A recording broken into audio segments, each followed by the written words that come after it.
Good morning, John Augustine back again. The year 2018 in Ireland, some of the events that I've written down in shorthand. Now, on the 5th of June 2018, at 30 in Bray, which is a lovely seaside town. We lived in it for a good few years. I did the insurance there for the Royal Life and called many houses. Found the people lovely, good.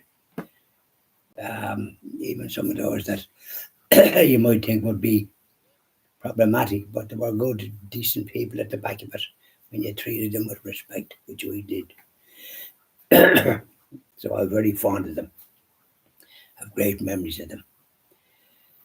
But in the 2018, 5th of June, a 30-year-old man died in the Bray boxing club, and two more were injured, including Peter Taylor. His daughter is the women's world champion, well-known trainer. Terrible thing to happen. Presume they got somebody for it, doesn't say it here. And then the McDillan Laundries, the Fine Gael party under Enda Kenny and then Farriger, his successor as Taoiseach.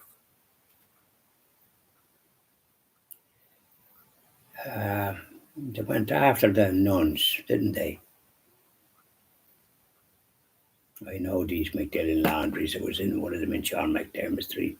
The people were very happy. But when you have a government offering compensation and all the rest of it, people will take like the money.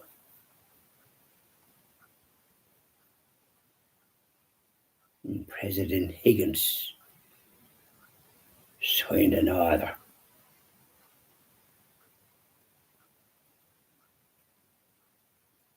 Yeah.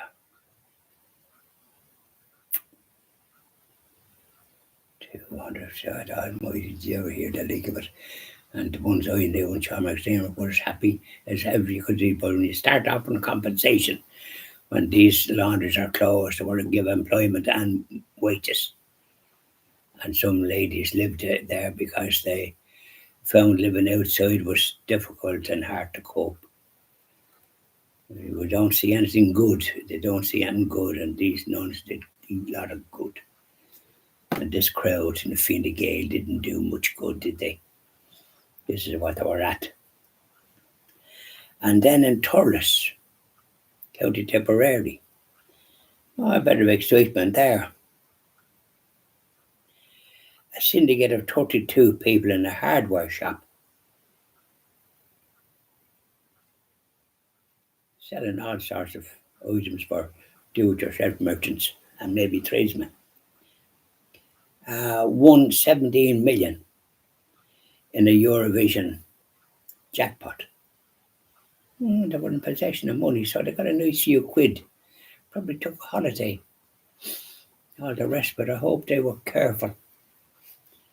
So that was in Thurles. A bit of joy there in that town. Relatives and all probably treated to a nice meal. Sitting down, tucking into something nicer. And then on the 8th of June, the Orange Order in Northern Ireland, a most anti-Catholic brigade that you could ever wish to meet, causing problems with their miserable old marches, anti-Catholic bigots. And the same in Glasgow, they caused problems in that city as well, with their old nonsensical marches, anti-Catholic bigots. And who meets them? Varriger, the so-called Taoiseach.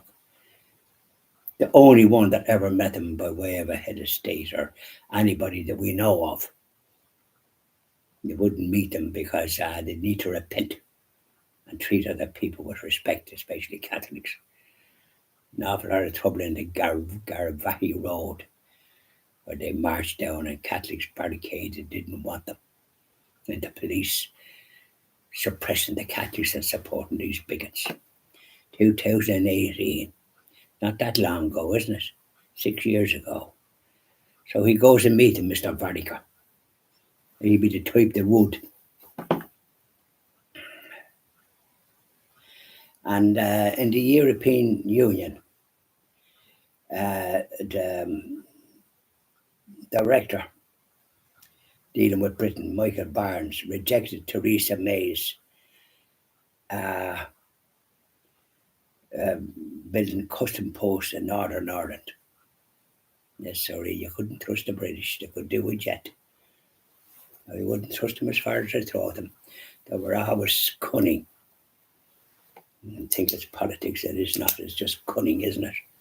With the trouble they caused in this country with the persecution of Catholics for hundreds of years. Yeah, we owe a lot of compensation for that. Now, so there we are. I'll finish off now with the. So there was some good news there, but the usual sort of old bad news in 2018. This ferry could become Taoiseach in 2017. As it was doing in 2018, nothing but trouble.